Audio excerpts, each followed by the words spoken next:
It's fall and leaves are coming down and things are changing. I need to do a little bit of prep for the winter time.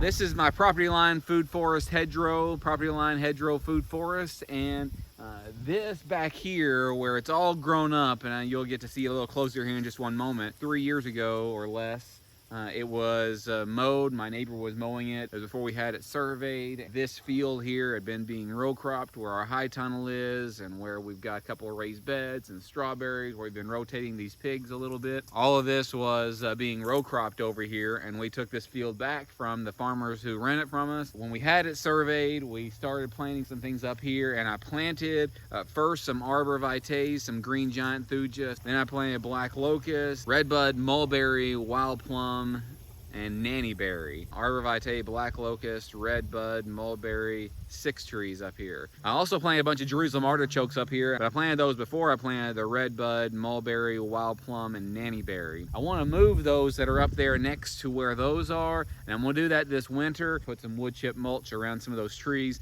so they have a little bit of room. They were only a couple of feet tall, maybe whenever I planted them, so they have a little bit more room to grow up taller before they get surrounded in weeds. In order to make sure I recognize what those are this winter, whenever I want to dig up the Jerusalem artichokes and mulch around it, I need to tag them. So I've got several different colors tags: red and yellow, white, green. I want to tag these to make sure that I know which ones they are. So it's just kind of a process, and I'm doing that in order to prepare for the winter so I can get rid of the Jerusalem artichokes from where those are and clean up around these a little bit so I can give them a little bit more of a boost while they're just getting started.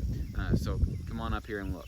So it's definitely all grown up here. I've pretty much just let the wild in. I have weeded a couple of times up here this summer, but there's just all sorts of different weeds up here. In fact, I just pulled a couple of burrs off of my socks. Can you see the burrs off the burdock? There's actually some good benefits to those. The roots, I think, are edible, but they are a pest whenever you have dogs and animals because sometimes they get in there. But what I want to do, I'll start with the red bud and just go through here. And I've already tagged a few red buds with red. This right here is one of the healthier of the red mulberries that I planted. Some of them haven't done quite this well, but this started out literally maybe only 6 inches sticking up out of the ground. And now it is about 6 foot tall. In one season, I planted this around February of this year, and now this is October, and it's done this much in about 8 months' time.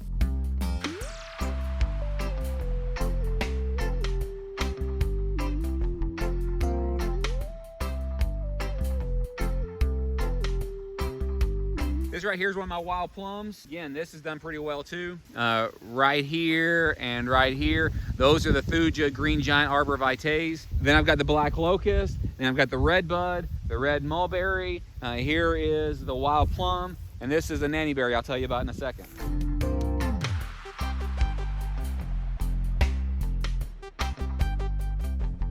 This is the wild plum. This is the nannyberry. And again, the sole purpose that I'm doing this right now is so that I can clear some of this stuff out and clean it up a little bit and mulch around and move some of these Jerusalem artichokes. This right here, this is one of the Jerusalem artichokes. That means that there's going to be a whole slew of them underneath right here.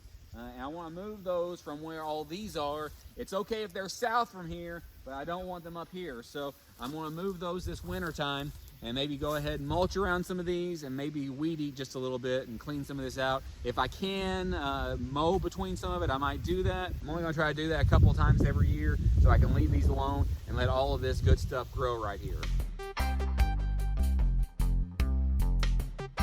So I just got finished with that. It took me a little longer than I expected to. It probably took me a little over an hour to go through and do all of these, but that's probably over 100 trees. This is gonna pay off because here in a couple of months, all this is gonna die back, and then I'm gonna mow over here, and I'm gonna weed eat and get all this cleaned up, and I'm gonna propagate some more of my Jerusalem artichokes, but I'm gonna bring you along when I do that. And I said I was gonna take you over to see the pigs. Let's go over and do that now. So here they are behind me.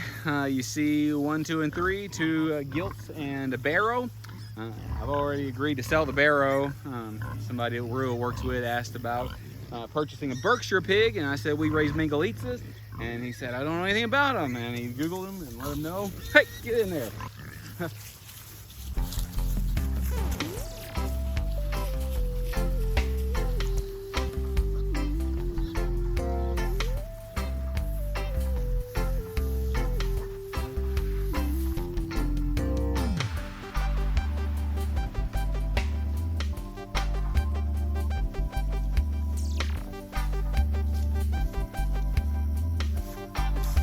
you see Henry get out?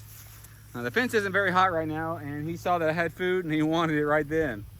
But anyway, as I was saying, coworker of Rua's said that he wanted a Berkshire pig, and I said we don't raise Berkshire, we raise Mangalitsa. He researched it a little bit and said I want a Mangalitsa. So this is the first one that we've sold. We're hoping to sell some more in the future. That's one reason we got a couple more gilts. Here they are, they're doing really well. You see them eating back there? Mama Petunia is back there a little bit further. This is what's going on.